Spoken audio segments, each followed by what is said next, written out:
बिस्मिल्लाहिर्रहमानिर्रहीम। अस्सलाम वालेकुम स्टूडेंट्स। उम्मीद है आप खैरियत से होंगे। अच्छा, पिछले सेशन में हमने एक नया टॉपिक शुरू किया था जिसका नाम था मार्जिनल एंड एब्जॉर्प्शन कॉस्टिंग। और इसके लिहाज से इसकी हमने जो है वो थोड़ी सी फंडामेंटल्स पे बात की थी। और हमने ये डिस्कस किया था कि कॉस्ट क्या होती है। थोड़ा सा मैं उसका बैकग्राउंड बना रहा था आपको उस सेशन के अंदर कि पहले स्टेप में मैंने बताया कि कॉस्ट क्या होती है, फिर मैंने बताया कि कॉस्टिंग क्या होती है, what is cost, what is costing. और फिर मैंने उसको कॉस्टिंग को दो हिस्सों में तकसीम करके सिखाया कि कॉस्टिंग के दो हिस्से होते हैं, ये दो तरीके होते हैं, ये दो मेथड्स होते हैं। एक का नाम होता है एब्जॉर्प्शन कॉस्टिंग, दूसरे का नाम होता है मार्जिनल कॉस्टिंग। किसी भी प्रोडक्ट को प्रोड्यूस करने की कॉस्ट को कैलकुलेट करने के मेथड को हम क्या कहते हैं, कॉस्टिंग कहते हैं। और प्रोडक्ट कॉस्ट को कैलकुलेट करने के दो मेथड होते हैं, एक होती है एब्जॉर्प्शन कॉस्टिंग, दूसरा होता है मार्जिनल कॉस्टिंग। एब्जॉर्प्शन कॉस्टिंग को हम टोटल कॉस्टिंग भी कहते हैं, फुल कॉस्टिंग भी कहते हैं। और एब्जॉर्प्शन कॉस्टिंग का मतलब ये है कि जब कभी भी हम प्रोडक्ट कॉस्ट के अंदर, मैं ये बड़ा खास लफ्ज बोलने जा रहा हूँ, आपने गौर से सुनना है कि जब कभी भी प्रोडक्ट कॉस्ट को कैलकुलेट करते वक्त हम फिक्स एफ ओ एच को प्रोडक्ट कॉस्ट में शामिल कर लेते हैं, तो ये शामिल कर लेना एब्जॉर्व करना कहलाता है। और इसी एब्जॉर्व करने को हम जब पूरे मेथड का नाम देते हैं तो एब्जॉर्प्शन कॉस्टिंग कहते हैं। तो जब कभी भी हम एब्जॉर्प्शन कॉस्टिंग के लफ्ज को समझना चाहेंगे तो इसका मतलब ये हुआ कि प्रोडक्ट कॉस्ट के अंदर फिक्स कॉस्ट का जो पोर्शन है, जब हम उसे इंक्लूड कर देते हैं तो इंक्लूड करने की वजह से फिर वो कॉस्टिंग मेथड जो है वो एब्जॉर्प्शन कॉस्टिंग मेथड बन जाता है। दूसरा मेथड मैंने बताया कि मार्जिनल कॉस्टिंग। मार्जिनल कॉस्टिंग का मतलब ये होता है कि प्रोडक्ट कॉस्ट को कैलकुलेट करते वक्त सिर्फ वेरिएबल कॉस्ट को कंसिडर करना है। जितनी आपकी वेरिएबल प्रोडक्शन कॉस्ट होगी, सिर्फ वही कॉस्ट आपकी मार्जिनल कॉस्ट कहलाएगी। तो जब कभी भी किसी भी प्रोडक्ट कॉस्ट की कैलकुलेशन करते वक्त सिर्फ वेरिएबल प्रोडक्शन कॉस्ट को कंसिडर करते हैं तो ऐसे मेथड को हम मार्जिनल कॉस्टिंग कहते हैं। फिर मैंने बताया और बहुत खास लफ्ज बताए, प्रिंसिपल्स ऑफ मार्जिनल कॉस्टिंग। और उसमें मैंने ये बताया था कि मार्जिनल कॉस्टिंग के जो असूल है वो ये है कि जितने ज्यादा यूनिट प्रोड्यूस करेंगे उतना ही ज्यादा आपका प्रॉफिट बढ़ेगा। लेकिन उसके मुकाबले में मार्जिनल कॉस्टिंग में एक लफ्ज यूज किया जाता है, कंट्रीब्यूशन मार्जिन। और कंट्रीब्यूशन मार्जिन के बारे में मैंने क्या बताया था आपको कि कंट्रीब्यूशन मार्जिन का फार्मूला होता है sales price minus all variable cost. All variable cost. अब जब मैं ऑल वेरिएबल कॉस्ट की बात करता हूं तो यहां पर मैं प्रोडक्शन की वेरिएबल कॉस्ट की बात भी करता हूं और सेलिंग की भी वेरिएबल कॉस्ट की बात भी करता हूं। प्रोडक्शन की वेरिएबल कॉस्ट कौन कौन सी होती हैं, एज यू नो कि डायरेक्ट मटेरियल कॉस्ट भी वेरिएबल कॉस्ट है, डायरेक्ट लेबर कॉस्ट भी वेरिएबल कॉस्ट है। और वेरिएबल प्रोडक्शन कॉस्ट तो वैसे ही एफ ओ एच जो होते हैं ना, वो दो किस्म के होते हैं, एक वेरिएबल होते हैं, फिक्स होते हैं। तो हमने सिर्फ इसमें वेरिएबल को कंसिडर करना है। और आखिरी जो वेरिएबल कॉस्ट है वो ये है कि सेलिंग की जो वेरिएबल कॉस्ट होती है वो भी हमने इसको लेना है। और जब सारी वेरिएबल कॉस्ट को सेल्स प्राइस में से माइनस कर देंगे तो कंट्रीब्यूशन मार्जिन कैलकुलेट हो जाएगा। और फिर मैंने ये भी बताया था कि कंट्रीब्यूशन मार्जिन का जो लफ्ज है वो सी एम से जाहिर किया जाता है, सी से कंट्रीब्यूशन, एम से मार्जिन। और कभी कभी जो है वो बुक्स के अंदर इसमें लफ्ज सी एम नहीं लिखा जाता, सिर्फ कंट्रीब्यूशन ही लिखा जाता है। तो अगर हम सिर्फ लफ्ज कंट्रीब्यूशन यूज करें तो भी सही है, अगर कंट्रीब्यूशन मार्जिन यूज करें तो भी सही है। दोनों का मतलब सेम है, फार्मूला भी दोनों का सेम है। मैं फार्मूला रिपीट करता हूँ, sales price minus all variable cost, the answer will be contribution margin. ठीक हो गया। अच्छा, यहीं पर ही मैं आपको बता दूं कि मार्जिनल कॉस्टिंग का असूल ये है कि पर यूनिट कंट्रीब्यूशन मार्जिन हर हालत में सेम रहेगा। चाहे सेल्स कम करें चाहे सेल्स ज्यादा करें, चाहे ज्यादा यूनिट सेल करें चाहे कम यूनिट सेल करें, आपका contribution margin per unit same रहेगा। लेकिन जब हम इसी मेथड के तहत प्रॉफिट की बात करते हैं तो अगर कम यूनिट बेचेंगे तो पर यूनिट प्रॉफिट जो है पर यूनिट प्रॉफिट जो है वो कम आएगा, और अगर ज्यादा यूनिट बेचते हैं तो पर यूनिट प्रॉफिट ज्यादा आएगा। इसको मैं साबित करूंगा एक क्वेश्चन के जरिए। आपने इस पॉइंट को अपने पास नोट डाउन करना है कि कंट्रीब्यूशन मार्जिन हर हालत में per unit contribution margin same रहता है, लेकिन प्रॉफिट जो है वो हर हालत में सेम नहीं रहता। अगर कम यूनिट बेचेंगे तो कम प्रॉफिट आएगा, ज्यादा यूनिट बेचेंगे तो ज्यादा पर यूनिट प्रॉफिट आएगा। इसको हम साबित करेंगे।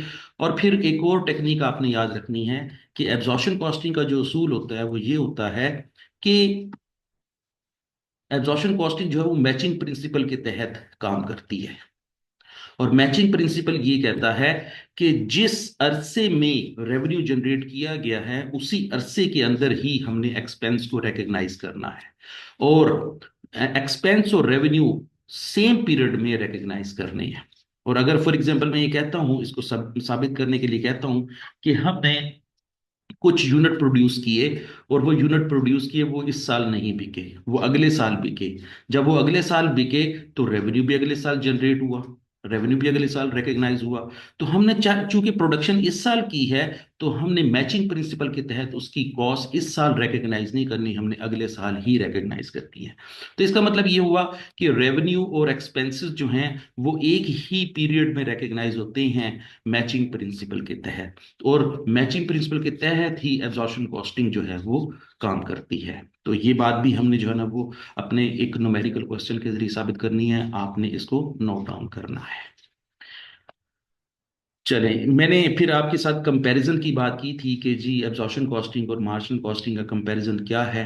तो उसमें एक ही बात मैं दोबारा रिपीट कर देता हूँ, बाकी सारी बातें आपको याद रह गई होंगी, लेकिन एक बात जो है चूंकि हमने न्यूमेरिकल आज सॉल्व करना है, तो एक बात दोबारा रिपीट कर देता हूँ कि एब्जॉर्प्शन कॉस्टिंग के तहत, ये पॉइंट नंबर 2 की बात कर रहा हूँ मैं।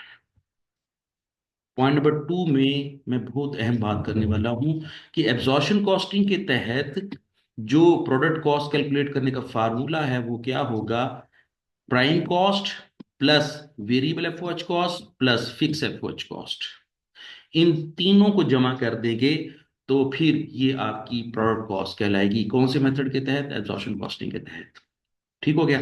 अच्छा, प्राइम कॉस्ट के बारे में मैंने आपको लास्ट सेशन में भी समझाया है, अब दोबारा समझा देता हूँ कि प्राइम कॉस्ट दो चीजों पर, तीन चीजों पर मुश्तमिल होती है। एक होती है डायरेक्ट मटेरियल, ठीक है, और एक होती है डायरेक्ट लेबर,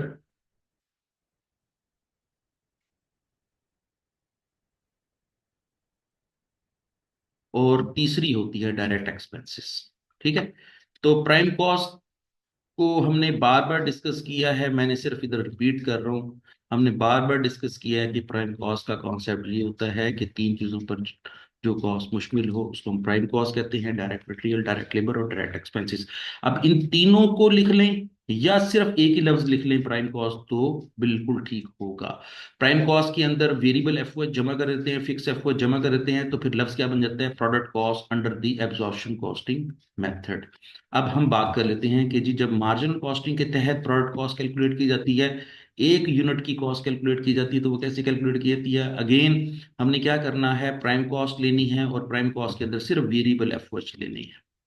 और ये वाला जो फार्मूला है ये बिल्कुल उस चीज की रिप्रेजेंटेशन करता है जब मैंने थोड़ी देर पहले बात की कि मार्जिनल कॉस्टिंग में सिर्फ वेरिएबल कॉस्ट लेते होते हैं, उसमें फिक्स कॉस्ट नहीं लेते। और एब्जॉर्प्शन कॉस्टिंग के अंदर फिक्स कॉस्ट लेते हैं, इसी वजह से इसका नाम एब्जॉर्प्शन कहलाता है। ठीक है। और वेरिएबल कॉस्ट के अंदर जो है वो फिक्स एफओएच नहीं लेते, इसलिए उसको हम मार्जिनल कॉस्टिंग कहते हैं। ठीक है। और यहीं पर ही मैंने आपको बताना था कि जब कभी भी मार्जिनल कॉस्टिंग यूज करते हैं तो आपने सारी की सारी सेल्स प्राइस में से सारी वेरिएबल कॉस्ट माइनस करेंगे तो आंसर आ जाएगा कंट्रीब्यूशन मार्जिन।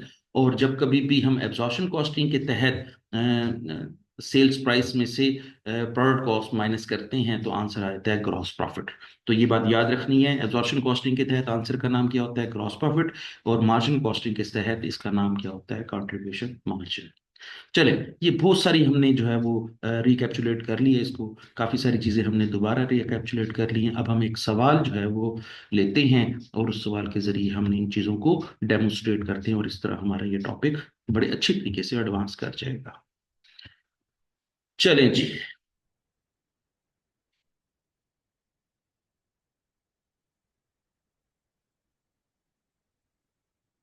सबसे पहले तो मैं इस न्यूमेरिकल को पढ़ाने से पहले मैं छोटी छोटी दो तीन चीजें आपके साथ डिस्कस कर देता हूँ, ताकि आपको जो है वो सवाल करने के लिहाज से आसानी महसूस हो, ना कि आपको ये बर्डन महसूस हो।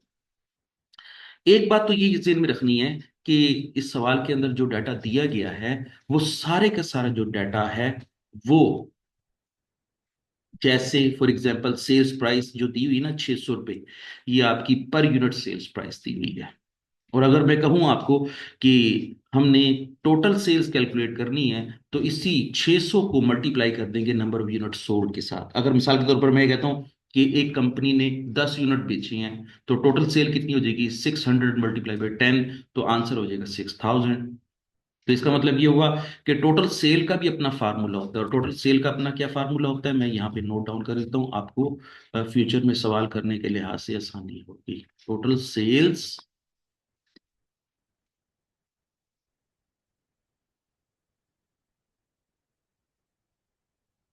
Is equal to price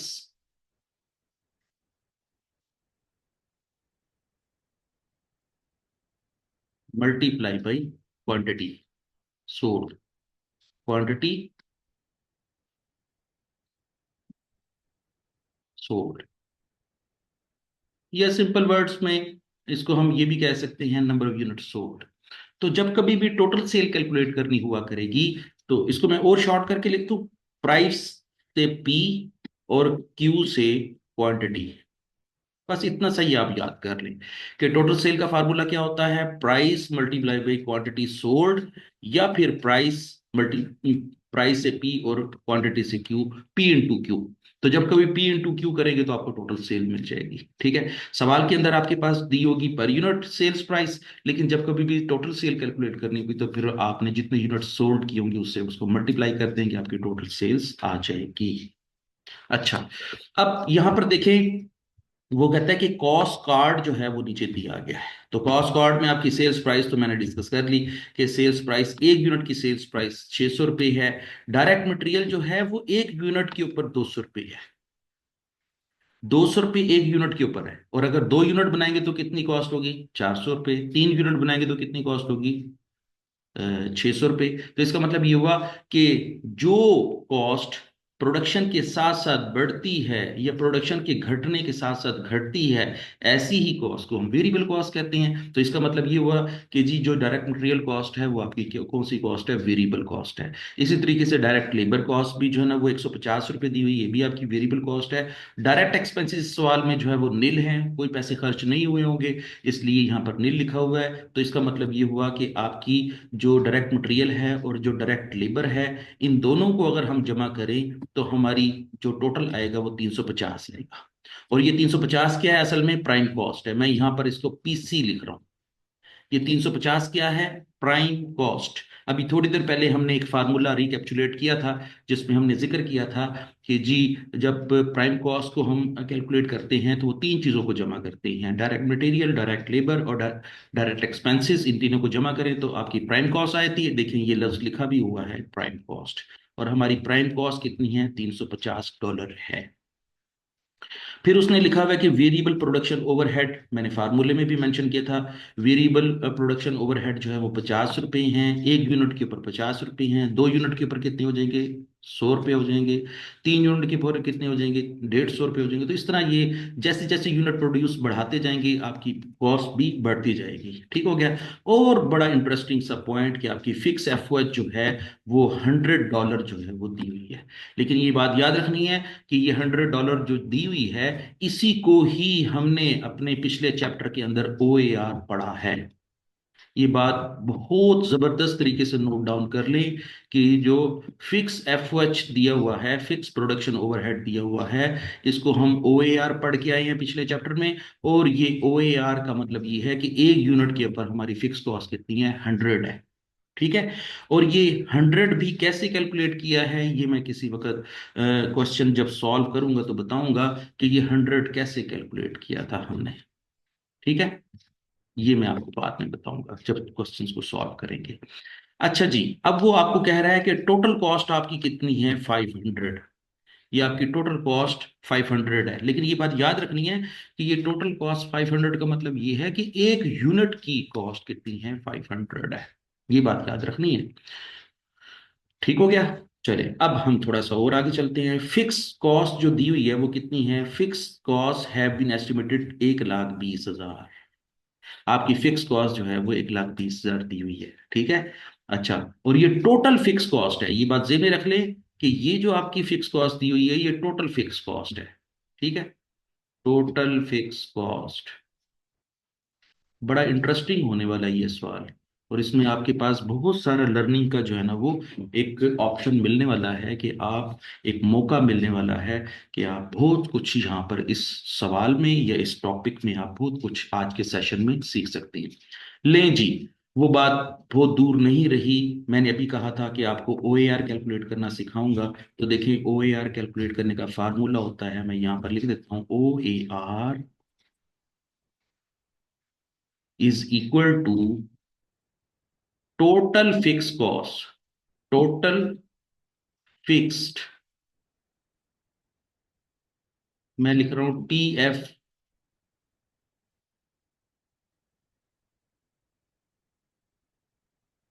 total fix overhead. O A R calculate करने का फार्मूला क्या होता है? Total fix overhead divided by total.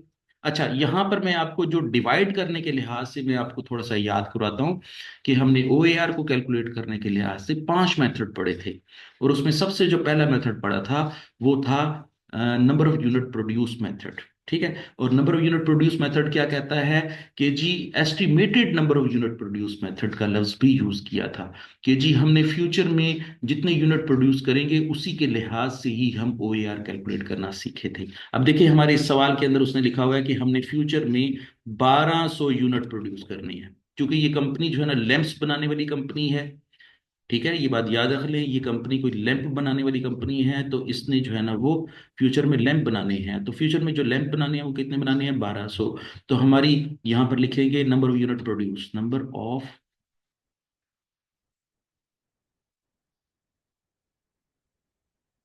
Units produced. ठीक है, अब देखें कि हमारे पास टोटल फिक्स कॉस्ट कितनी है? 1,20,000।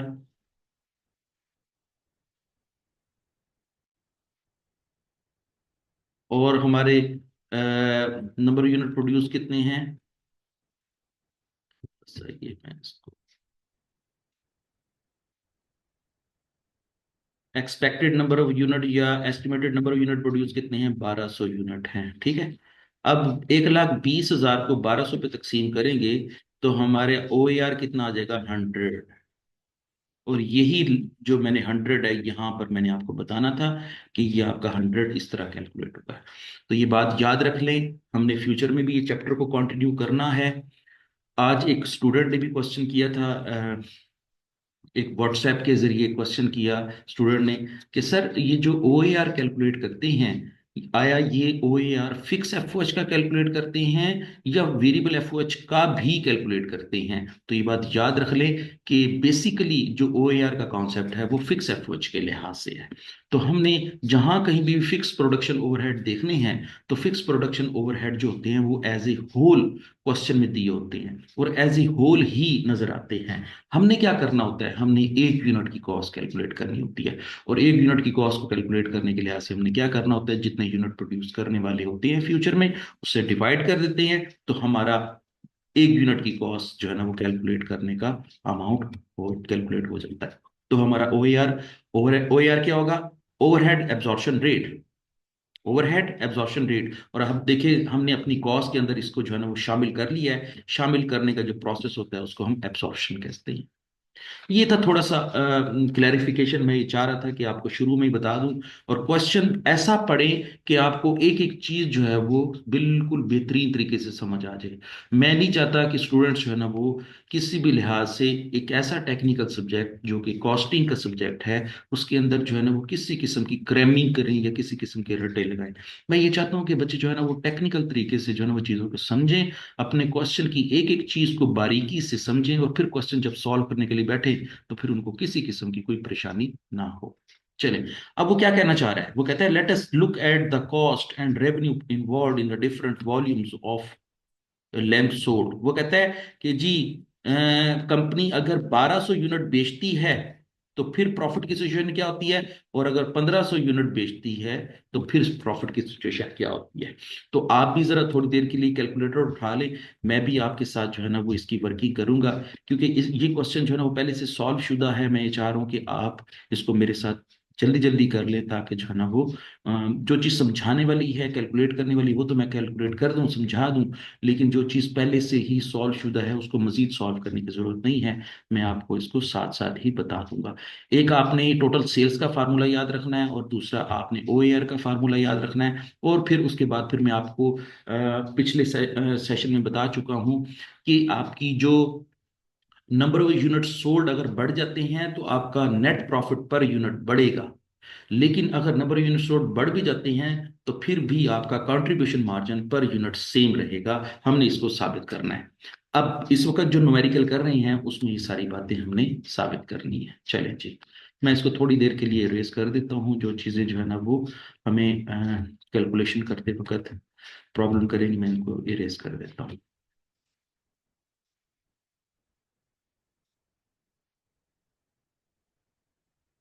तो देखें, हमारे क्वेश्चन के अंदर पहली ऑप्शन ये है कि अगर 1200 यूनिट बेचते हैं तो फिर कैसे क्वेश्चन सॉल्व होगा, और अगर 1500 यूनिट बेचते हैं तो फिर क्वेश्चन कैसे सॉल्व होगा। ये जरा देख लेते हैं थोड़ी देर के लिए।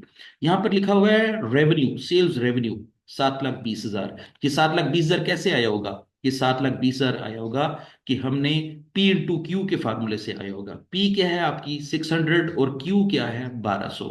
1200 यूनिट बेचे हैं तो हमने क्या करना है, 600 × 12 तो आंसर आ जाएगा 7,20,000। हमारी टोटल सेल्स रेवेन्यू 7,20,000 है। अभी फिलहाल हम जो है वो कैलकुलेशन करने जा रहे हैं 1200 यूनिट की। अब हम कैलकुलेशन करते हैं 1500 यूनिट की, ठीक है, साथ साथ ही कैलकुलेट करते जाते हैं ताकि सारी चीजें हम जो है वो हमें क्लियर होती जाए।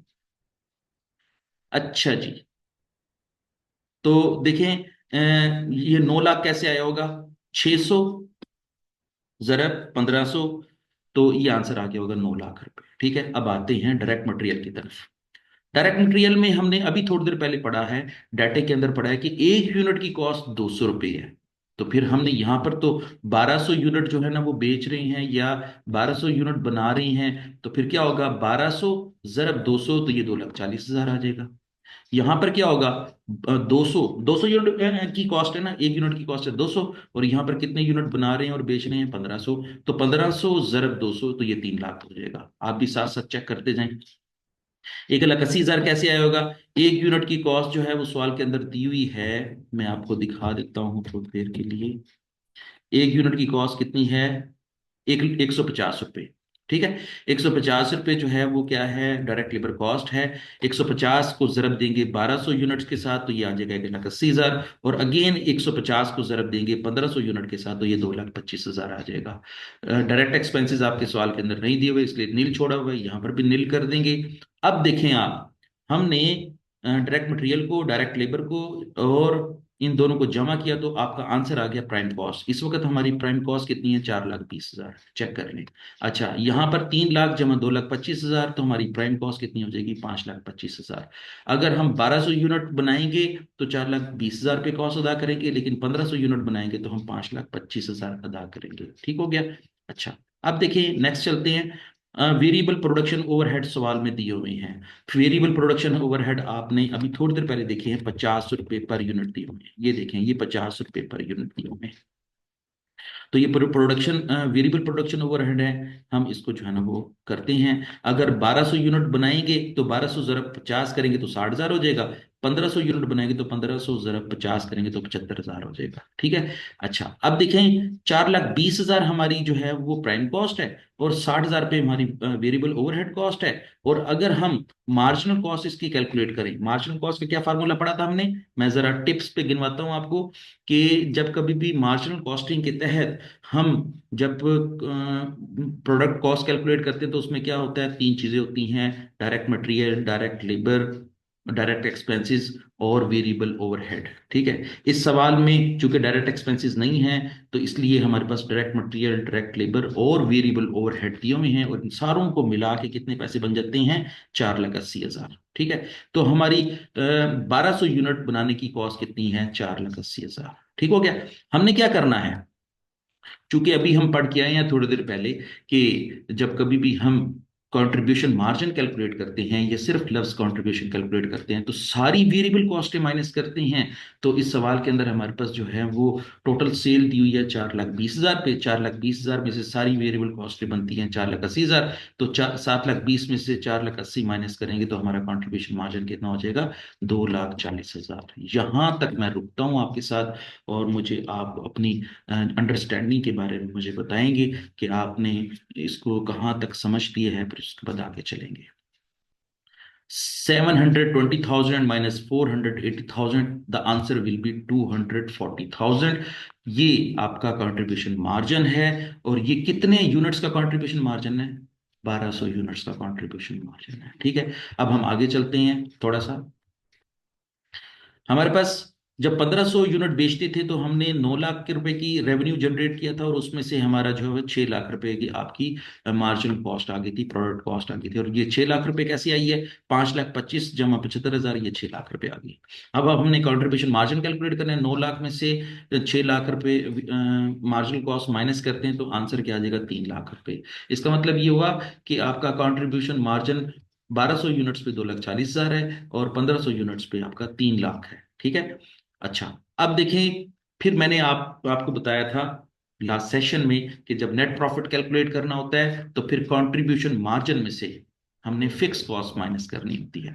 जितनी भी फिक्स कॉस्ट दी होती है वो सारी माइनस करनी होती है, और माइनस करने के बाद जो आंसर आ जाता है वो आपका क्या होता है? नेट प्रॉफिट हो जाता है। ठीक है, तो अब देखें, आपका कंट्रीब्यूशन मार्जिन है 2,40,000, और आपकी सवाल के अंदर फिक्स कॉस्ट 1,20,000 दी हुई है।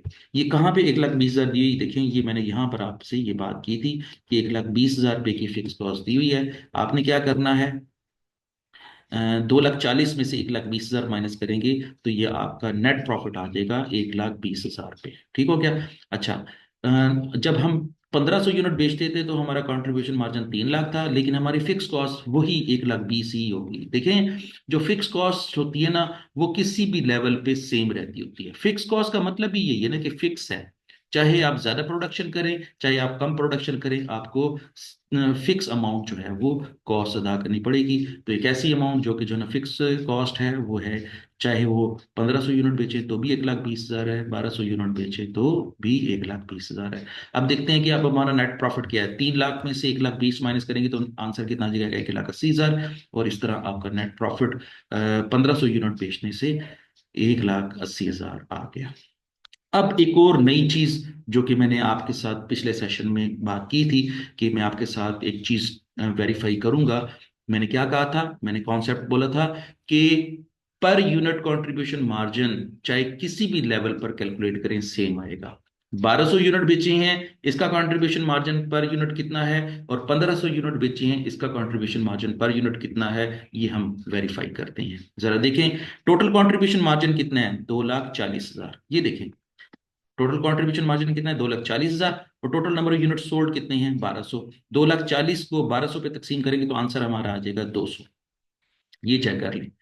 मैं बल्कि यहाँ पर ये फार्मूला लिख भी देता हूँ कि कंट्रीब्यूशन मार्जिन पर यूनिट कैसे कैलकुलेट होगा। 2,40,000, ये हमारा टोटल कंट्रीब्यूशन मार्जिन है। मींस कि 1200 यूनिट बेचने के बाद हमें 2,40,000 पे कंट्रीब्यूशन कमाया। ठीक है, और 1200 यूनिट के ऊपर कमाया। ठीक है, तो एक यूनिट की कैलकुलेशन के लिए क्या करेंगे? 1200 पे तकसीम कर देंगे। तो जब 1200 पे तकसीम करेंगे तो आंसर कितना आ जाएगा? 200 आ जाएगा। इंटरेस्टिंग बात यह है कि जब हम 1500 यूनिट बेच रहे थे तो उस वक्त हमारा कंट्रीब्यूशन मार्जिन कितना था? 3 लाख था। अब हमने क्या करना है? अब इस 3 लाख को तकसीम करना है 1500 यूनिट पे, तो भी आंसर कितना आ जाता है? 200 पर यूनिट। तो ये बात साबित हो गई कि चाहे यूनिट ज्यादा बेचें चाहे यूनिट कम बेचें, आपका कंट्रीब्यूशन मार्जिन पर यूनिट हर हालत में सेम रहेगा। ये कॉन्सेप्ट आपने याद रखना है, ये एग्जाम फोकस पॉइंट है। और एग्जाम के अंदर इस तरह की बातें जो है ना वो पूछ ली जाती हैं। अगर आपके पास ये वाला सफिशिएंट नॉलेज होगा तो आप इसका जवाब दे सकेंगे। दूसरी और अहम बात मैंने कहा था कि जितने ज्यादा यूनिट बेचेंगे नेट प्रॉफिट पर यूनिट बढ़ेगा, जितने कम यूनिट बेचेंगे नेट प्रॉफिट पर यूनिट घटेगा। अब इसको साबित करते हैं। इस वक्त हमारे सवाल के अंदर जब हमने 1200 यूनिट बेचे थे तो हमारा नेट प्रॉफिट था, ये देखें, ये टोटल प्रॉफिट के नाम से लिखा हुआ है 1,20,000। इसी को नेट प्रॉफिट कहते हैं, इसी को टोटल प्रॉफिट कहते हैं। अब हम इस 1,20,000 को नंबर ऑफ यूनिट सोल्ड पे तकसीम कर देते हैं। 1,20,000 तकसीम 1200 यूनिट, तो नेट प्रॉफिट कितना आ जाएगा? $100 आ जाएगा एक यूनिट के ऊपर। ये लिखा भी हुआ है। प्रॉफिट पर यूनिट जो है वो कैलकुलेट करने का फार्मूला क्या होता है? Total profit divide by total number of unit sold. Total profit कितना है? 1,20,000। टोटल यूनिट सोल्ड कितने हैं? 1200, तो आंसर कितना आ जाएगा? 100। लेकिन जब हम 1500 यूनिट बेच रहे थे तो हमारा टोटल प्रॉफिट था 1,80,000, और हमने 1,80,000 को नंबर ऑफ यूनिट सोल्ड पे डिवाइड किया तो आंसर हमारा कितना आ गया? $120 पर यूनिट। तो देखें, ये बात भी साबित हो गई कि जब कभी भी अगर आपने नेट प्रॉफिट की बात करनी है तो जितने ज्यादा यूनिट बेचेंगे नेट प्रॉफिट पर यूनिट बढ़ेगा, और अगर जितने यूनिट कम बेचेंगे आपका नेट प्रॉफिट जो है ना वो पर यूनिट घटेगा। तो इसका मतलब ये हुआ कि नेट प्रॉफिट जो है ना वो सेल्स के बढ़ने के साथ साथ बढ़ता है, सेल के घटने के साथ साथ घटता है, लेकिन कंट्रीब्यूशन मार्जिन पर यूनिट जो है वो किसी भी हालत में चेंज नहीं होता, ये कांस्टेंट रहता है। चाहे यूनिट ज्यादा बेचें चाहे यूनिट कम बेचें, ये सेम रहता है। तो ये था एक पॉइंट जो कि मैंने आपके साथ वेरीफाई करना था, प्रूफ करना था, वो हमने कर लिया। अब हम थोड़ा सा मजीद एडवांस लेवल पे इस टॉपिक को लेकर जाते हैं और उसको सॉल्व करने की कोशिश करते हैं। ये क्वेश्चन आप अपने तौर पर भी जो है ना इसको एक दफा सॉल्व कर लें ताकि जो है वो आपकी ये अंडरस्टैंडिंग हर लिहाज से मुकम्मल हो जाए। यहाँ पर सॉल्व किया तो हुआ है, लेकिन ये कि आप जब अपने हाथ से गुजारेंगे तो इसमें ज्यादा आपकी लर्निंग होगी इंशाल्लाह। आगे चलते हैं। एक ये फार्मूला मेरी ख्वाहिश है कि आप अपने पास नोट डाउन कर लें। Total contribution margin. Total contribution margin का फार्मूला क्या होता है? अगर हमें एक क्वेश्चन का डाटा दे दे और वो कहे कि जी टोटल कंट्रीब्यूशन मार्जिन कैलकुलेट करें, तो वो कैलकुलेट करने का फार्मूला बहुत आसान है। Contribution margin per unit multiply by total sales volume. ये टोटल सेल्स वॉल्यूम, ये वही सेल्स वॉल्यूम है जो कि अभी थोड़ी देर पहले हमने कहा था कि अगर हम 1200 यूनिट बेचते हैं तो वो 1200 यूनिट क्या कहलाएगा? Sales volume. अगर 1500 यूनिट बेचते हैं तो वो 1500 क्या कहलाएगा? Sales volume. और अगर मैं कहूं आपको कि टोटल कंट्रीब्यूशन मार्जिन कैलकुलेट करना है तो एक यूनिट का कंट्रीब्यूशन मार्जिन हमारे सवाल के अंदर दिया हुआ है। जैसे 1200 यूनिट दिया, 1200 के लिहाज से कंट्रीब्यूशन मार्जिन कितना दिया हुआ है? 200। ठीक है। और हमारी सेल्स वॉल्यूम कितना है? 1200। तो अब देखें, इन दोनों को मल्टीप्लाई करें तो हमारा टोटल कंट्रीब्यूशन मार्जिन कितना आता है? 2,40,000। ऐसे ही आता है ना? ये देखें जरा, मैं इसको लिख लेता हूं फिर इसको आपके साथ साबित करता हूं। अभी आपने वर्किंग की भी है मेरे साथ। 1200 यूनिट का टोटल कंट्रीब्यूशन मार्जिन कितने हैं? देखें, ये है 2,40,000। ये देखें, ये 2,40,000 है। और अगर मैं कहूं कि 1500 यूनिट का टोटल कंट्रीब्यूशन मार्जिन कितना है, तो आपने क्या करना है? 200 जरा 1500, तो ये 3 लाख आ जाएगा। तो इसका मतलब ये हुआ कि टोटल कंट्रीब्यूशन मार्जिन अगर आपको खुद से कैलकुलेट करने के लिए कहे तो वो भी आप कैलकुलेट कर सकते हैं। अच्छा, और प्रॉफिट के लिए उसने फार्मूला लिखा हुआ है, ये भी आप नोट डाउन कर लें। मैंने अभी अभी कैलकुलेट करवाया आपको कि प्रॉफिट का मतलब ये है कि टोटल कंट्रीब्यूशन मार्जिन में से टोटल फिक्स कॉस्ट माइनस कर देंगे। जितनी भी फिक्स कॉस्ट होगी वो माइनस कर देंगे, तो आपका प्रॉफिट लफ्ज कहलाएगा या नेट प्रॉफिट कहलाएगा या टोटल प्रॉफिट कहलाएगा। लफ्जों तकरीबन लफ्ज एक जैसे ही हैं। चाहे इसको हम टोटल प्रॉफिट कह दें, चाहे इसको हम नेट प्रॉफिट कह दें, चाहे इसको हम सिर्फ प्रॉफिट कहें, फार्मूला यही रहेगा। अब देखिए जरा, इसको भी हम साबित कर लेते हैं थोड़ी देर के लिए। तो कहता है कि जी प्रॉफिट कैलकुलेट करें। इस क्वेश्चन के अंदर हमने थोड़ी देर पहले ये किया है कि टोटल कंट्रीब्यूशन मार्जिन यहां पर लिख लेते हैं। टोटल कंट्रीब्यूशन मार्जिन 2,40,000 कैलकुलेट किया था जब हमने 1200 यूनिट बेचे थे। ठीक है। अच्छा, और हमारी फिक्स कॉस्ट कितनी दी हुई थी सवाल के अंदर? 1,20,000। ठीक है, 2,40,000 में से 1,20,000 माइनस करें तो अब हमारा प्रॉफिट का आंसर कितना आ जाएगा? ये तो कैलकुलेटर उठाने की जरूरत भी नहीं है, वैसे ही आपको जो है कैलकुलेट करना आ जाएगा। ये है 1,20,000। ठीक है। तो अब देखें आपका प्रॉफिट कितना है इस क्वेश्चन के अंदर। अगर 1200 यूनिट बेचते हैं तो कितना प्रॉफिट है? 1,20,000। देखें, ये साबित भी हो गया, ये 1,20,000 लिखा हुआ है। ये लिखा हुआ है। ठीक है। और अगर 1500 यूनिट के लिहाज से देखें तो आपका टोटल कंट्रीब्यूशन मार्जिन कितना, 3 लाख। आपकी फिक्स कॉस्ट कितनी है, 1,20,000। तो टोटल प्रॉफिट कितना हो जाएगा। ओ, चलिए शुक्र है। अच्छा जी, देखते हैं, दोबारा देखते हैं। तो हमने यहाँ पर अपनी डिस्कशन ब्रेक की थी कि जब कभी भी हमारे कंट्रीब्यूशन मार्जिन कैलकुलेट करना पड़ जाए या प्रॉफिट कैलकुलेट करना पड़ जाए,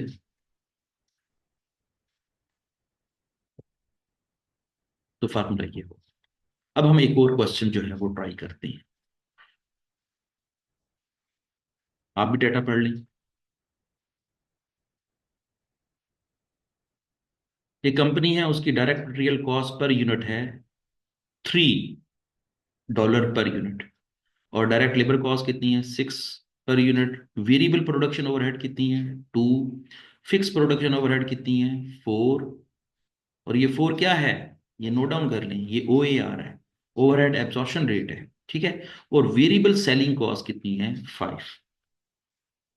अब वो कहता है कि एक यूनिट की सेल्स प्राइस कितनी है, 21 है। ठीक है, समझ आ गई। अच्छा, आप भी जरा थोड़ी देर के लिए इस पूरे के पूरे कॉस्ट कार्ड से एनालाइज करें कि वेरिएबल कॉस्टें कौन कौन सी हैं, इस सारे के सारे जो है वो कॉस्ट कार्ड से।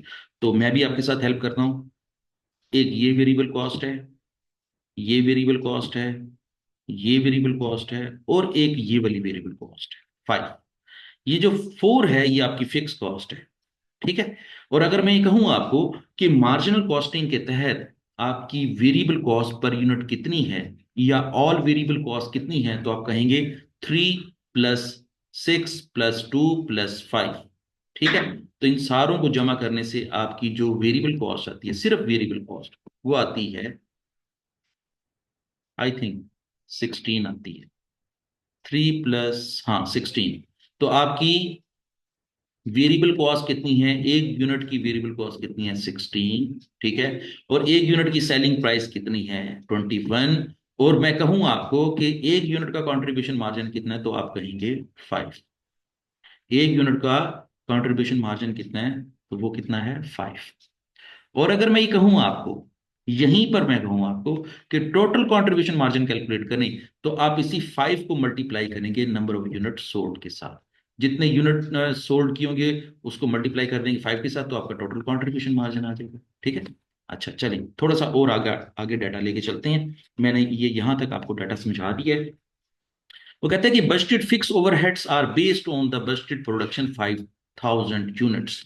वो कहता है कि जी, ये जो हमने OAR कैलकुलेट किया ना, 4, ये हमने 5,000 unit expected number of unit produce की बुनियाद पर कैलकुलेट किया है।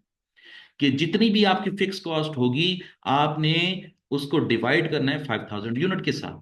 जब एक्सपेक्टेड एफओएच कॉस्ट को, फिक्स एफओएच कॉस्ट को 5,000 यूनिट पे तकसीम करेंगे, तो आंसर कितना आ जाएगा, 4 आ जाएगा। ये अभी हम साबित करते हैं, थोड़ी देर के लिए रुके, मैं भी आपके सामने इसको साबित करता हूँ। चलें जी। फिर वो कहता है कि ओपनिंग इन्वेंट्री कितनी है, 1,000 यूनिट है। हमारी ओपनिंग इन्वेंटरी पहले से ही हमने जो यूनिट प्रोड्यूस किए हुए थे वो बचे पड़े थे, वो 1,000 यूनिट हैं। और इस दफा जब हमने साल मुकम्मल हुआ तो हमारे कितने यूनिट बचे पड़े हैं, 4,000 यूनिट अभी भी बचे पड़े हैं।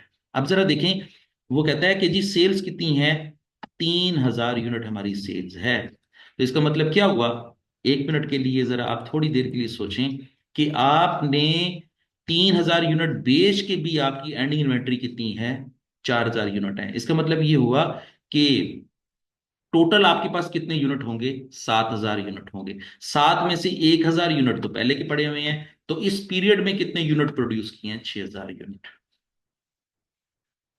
6,000 यूनिट। मैं जरा इस वर्किंग को दोबारा भी समझा देता हूँ आपके सामने।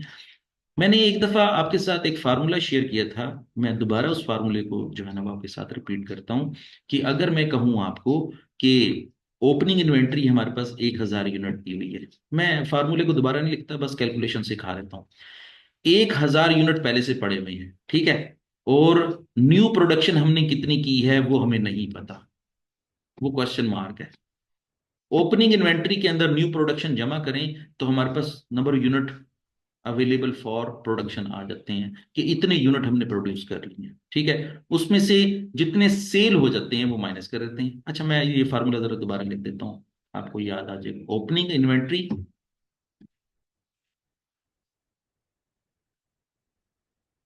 प्लस प्रोडक्शन, ये आप भी नोट डाउन कर लें। प्रोडक्शन, इस दफा कितनी प्रोडक्शन हुई है,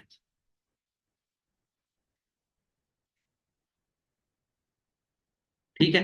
और ओपनिंग इन्वेंट्री में प्रोडक्शन जमा कर दें तो यहां पे लिखते हैं total units available. Total units available, क्योंकि ये यूनिट्स अवेलेबल होंगे तो फिर हम उसमें से बेचेंगे। टोटल यूनिट्स अवेलेबल,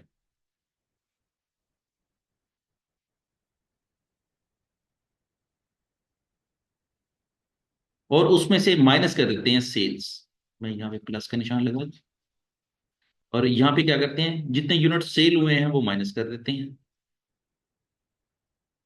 तो वो बेचे हैं हमने 3,000, ये फिगर हमें सवाल में दी हुई है उसने। और बेचने के बाद एंडिंग इन्वेंट्री, एंडिंग इन्वेंट्री, ई इन्वेंट्री लिख रहा हूं मैं, ठीक है। वो कितनी है, 4,000 यूनिट बचे पड़े हैं, ठीक है। ये 4,000 यूनिट, ठीक है। अब हमें क्वेश्चन में कहीं पे नहीं लिखा हुआ कि कितने यूनिट प्रोड्यूस किए हैं, तो हम इसी फार्मूले को रिवर्स बैक रूल के जरिए लेकर जाते हैं, और जो हमारी मिसिंग फिगर्स हैं, एक ये मिसिंग फिगर है और एक ये मिसिंग फिगर है, इसको कैलकुलेट कर लेते हैं। जो चीजें माइनस हो रही हैं उसको जमा कर देते हैं, जो चीजें जमा हो रही हैं वो माइनस कर देते हैं। जरा देखें, सेल्स माइनस करने से, 3,000 माइनस करने से आंसर आता है 4,000। तो हम क्या करेंगे, रिवर्स बैक रूल है, ये माइनस हो रही है, ये इसमें जमा कर देंगे। 4,000 जमा 3,000, तो ये हमारा टोटल यूनिट्स अवेलेबल कितनी हो जाएंगे, 7,000। कि हमने जिस वक्त पूरे साल में टोटल हमारे पास कितने यूनिट अवेलेबल पड़े हुए थे, 7,000 यूनिट पड़े हुए थे। 7,000 जब अवेलेबल थे, तो ये 7,000 उस वक्त आया जब ये ओपनिंग इन्वेंट्री के अंदर प्रोडक्शन जमा कर दी। अब ये फिगर भी हमारे पास नहीं है, तो अब हम क्या करेंगे, ये चीज जमा हो रही है, हमने क्या करना है, इस 7,000 में से 1,000 माइनस कर देंगे, तो बाकी क्या बचेगा, 6,000 यूनिट, ठीक है। क्या बचेगा, 6,000। तो इसका मतलब क्या हुआ, इस साल हमने कितनी प्रोडक्शन की है, 6,000 यूनिट। अब इसको हम जरा टैली कर लेते हैं। पहले हमने रिवर्स बैक रूल के जरिए सारी कैलकुलेशन की थी, अब हम डायरेक्ट रूल के जरिए, डायरेक्ट रूल्स मींस जैसे फार्मूला है वैसे ही हल करके देखते हैं तो ये क्या आया, ये चीजें सही है, जरा चेक कर लें। ओपनिंग इन्वेंट्री में प्रोडक्शन जमा होती है, जमा करके देखें, 1,000 जमा 6,000, 7,000 है, बिल्कुल सही कैलकुलेट किया है। फिर 7,000 में से 3,000 की सेल माइनस करें, 4,000 है, तो ये भी हमने सही कैलकुलेट किया। तो इसका मतलब ये हुआ कि जो चीज हम कैलकुलेट करने जा रहे थे वो हमने सही कैलकुलेट कर लिया है, कि इस दफा हमारी प्रोडक्शन कितनी है, 6,000 यूनिट हमने प्रोड्यूस किए हैं। ठीक हो गया। अच्छा, अब ये तो है आपकी प्रोडक्शन इस दफा की। वो कहता है कि आपकी फिक्स एफओच कितनी है, 6,000 यूनिट्स हैं। फिक्स एफओच कितने हैं, 6,000 यूनिट, ठीक है। और फिक्स एफओच की कॉस्ट कितनी है, 25,000, ठीक हो गया। अब देखें कि आपकी जो यहाँ पर बजटेड प्रोडक्शन, बजटेड प्रोडक्शन ये दी हुई है आपकी। बजटेड प्रोडक्शन कितनी है आपकी, हाँ, वो कहता है कि 5,000 प्रोडक्शन की बुनियाद पर हमने ये ओ ए आर कैलकुलेट किया है, ठीक हो गया। चलें जी, अब हम इनके सवालों के जवाब देते हैं। सवाल नंबर 1, अल्फा। अल्फा में क्या पूछ रहा है, calculate the total contribution margin earned during the period, कि कितना कंट्रीब्यूशन मार्जिन हमने कमाया है। तो अभी हम इसका जवाब दे लेते हैं कि हमने कहा था कि एक यूनिट के ऊपर हमने कितना कंट्रीब्यूशन कमाया, 5 रुपए, ठीक है। और हमारे कितने यूनिट बिके हैं, 3,000, ठीक है। तो 3,000 से मल्टीप्लाई कर रहे थे तो हमारा टोटल कंट्रीब्यूशन मार्जिन कितना हो जाएगा, 15,000। ये तो हमारा सवाल का जवाब आ गया, ये 15,000। हमने टोटल कितना कंट्रीब्यूशन कमाया, 15,000, ठीक है। क्वेश्चन नंबर 2 या बीटा, उसमें क्या कहता है, कैलकुलेट द टोटल प्रॉफिट और लॉस फॉर द पीरियड। लो जी, वो कहता है कि जी टोटल प्रॉफिट है या लॉस है, जो भी है कैलकुलेट करें। उसका फार्मूला हमने क्या पढ़ा था, टोटल प्रॉफिट का फार्मूला हमने पढ़ा था, total contribution margin, total CM minus fix cost, minus fix cost, या फिक्स ओवरहेड कॉस्ट, वो फार्मूला क्या बन जाएगा? हमारा टोटल कंट्रीब्यूशन मार्जिन अभी कैलकुलेट किया है हमने अल्फा के अंदर, वो कितना है? 15,000। और टोटल फिक्स कॉस्ट हमारी इस सवाल के अंदर ये 25,000 दी हुई है। ठीक है, तो 25,000 माइनस कर लेते हैं। तो 25,000 माइनस करने से देखें, बल्कि हमारा आंसर माइनस में आ रहा है। 15,000 माइनस 25,000, तो आंसर क्या आ रहा है? माइनस में आ रहा है। ये माइनस में आंसर किस चीज को शो करता है? नेट लॉस को शो करता है। Net loss. हमारे पास टोटल थे 15,000, 15,000 में से फिक्स कॉस्ट कितनी अदा की? 25,000। तो इसका मतलब ये हुआ कि हमारा आंसर जो है वो प्रॉफिट नहीं आएगा बल्कि लॉस आएगा। तो हमारा लॉस कितना है? 10,000। उसने कहा है कि कैलकुलेट प्रॉफिट और लॉस, तो हमारे सवाल का जवाब प्रॉफिट नहीं है बल्कि लॉस है। और लॉस कितना है? 10,000। ये था आपका सवाल। बड़ा टेक्निकल सा सवाल था। बड़ा जो है वो आपके कॉन्सेप्ट्स के लिहाज से आपको चेक किया गया है कि इस क्वेश्चन को किस तरह हल करना है। इस तरह हमने अपने जो है वो मार्जिनल कॉस्टिंग के जो असूल हमने पढ़े थे, उसमें वेरिएबल कॉस्ट की बात पढ़ी थी, उसमें हमने कंट्रीब्यूशन मार्जिन की बात पढ़ी थी, फिर उसको हमने टोटल प्रॉफिट या लॉस की बात पढ़ी थी। वो उन्हीं फार्मूलाज के जरिए जब हमने इनको हल किया तो हमारा क्वेश्चन जो है वो हर लिहाज से हल हो गया। चलिए, मुझे उम्मीद है कि आपको ये समझ आ गया होगा सारा। आप इसको नोट डाउन भी कर लें और आप दोबारा भी करने की कोशिश करें। इंशाल्लाह आपका ये सवाल अच्छा सा हो जाएगा।